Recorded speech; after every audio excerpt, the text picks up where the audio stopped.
Hello vlog! Welcome to my guys!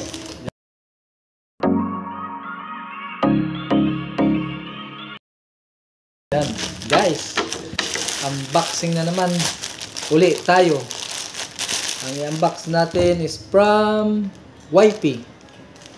YP parang asawa to ah. Di, Yankee Papa, YP. Bagong delivery na naman to. Malambot, malamang. Ano to? Damit? Ada. Wow! Damit nga. Damit ba to? From YP. Ay, hindi.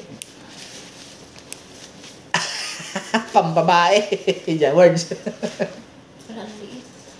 Ha? Ang liit sa'yo? Oh, maliit daw, oh, pang babae, oh. YP, ano siya? Korean? Ah, kitang-kita yung ano mo rito, oh. Ayan, oh. Tagos na tagos dito, oh. Wala, makikita yung ano mo rito. Pag nakatibak ka, talagang kita. Jawa. Ipatingin? Sige, yan. Oh, ayan, oh. Oh, pag aninag, oh.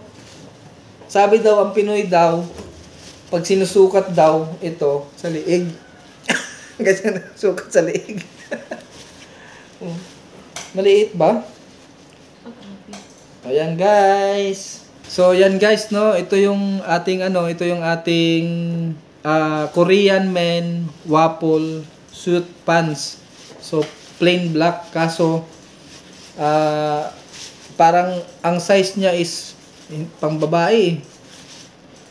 Yan guys. So ito yung makikita natin dito sa hindi pala to sa TikTok, no, sa ano to, sa Shopee.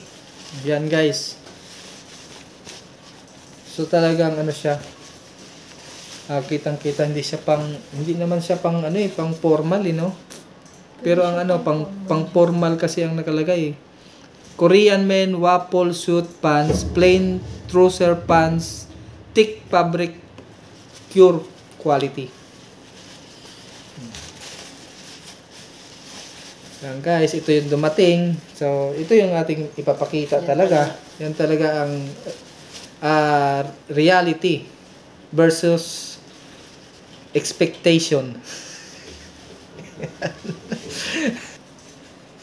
Galing sa YP. Ano bang ano to? Pantalon to. Tsaka aninag, oh. Sa pagka sa maliwanag, oh, yan, oh. Aninag siya, oh. Kita ako rito, oh. Pwede ako manilip dito. Jawa. Ang corny ko dun ah. Yan guys, pagka gusto niyo ng ganito, order lang kayo sa aming TikTok shop. Thank you for watching.